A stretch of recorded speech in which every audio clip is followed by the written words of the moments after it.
Hi, I'm Ivo Daalder, the president of the Chicago Council on Global Affairs. And this is Ask Ivo, the series where you get to ask me questions about global affairs of concern to you. Hans Dielsk asks on Twitter, which factors could lead the U.S.-China conflict to escalate into a military conflict? That's a great question, Hans. The U.S.-China relationship is evolving.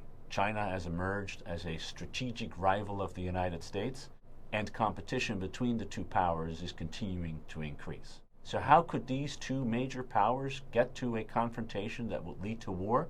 Well, there are really two ways in which that can happen. First, either China or the United States could do something that affects the very clear, vital national security interests of the other country.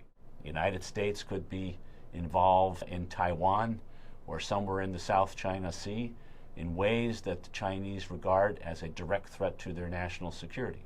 Or the Chinese could be involved with one of our allies, say Japan or Korea, and affect their security in ways that make it necessary for the United States to intervene. The second way in which the United States and China might end up in war is if they take actions that the other perceives as affecting their national security interests, even if that's not the intent. For example, the Chinese may be mucking around in our cyberspace, and we believe that it is an actual attack on our electricity or other vital infrastructure.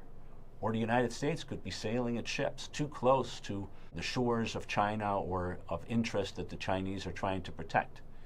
And the response may be such that, one way or another, it is read as the beginning of an escalation into war.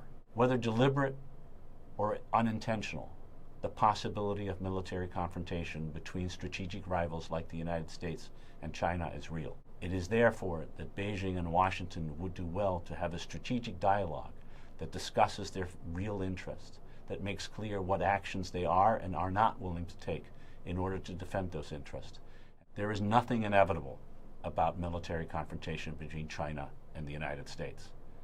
But one way in which that confrontation becomes more possible is if neither side is willing to talk to the other. Thanks for tuning in.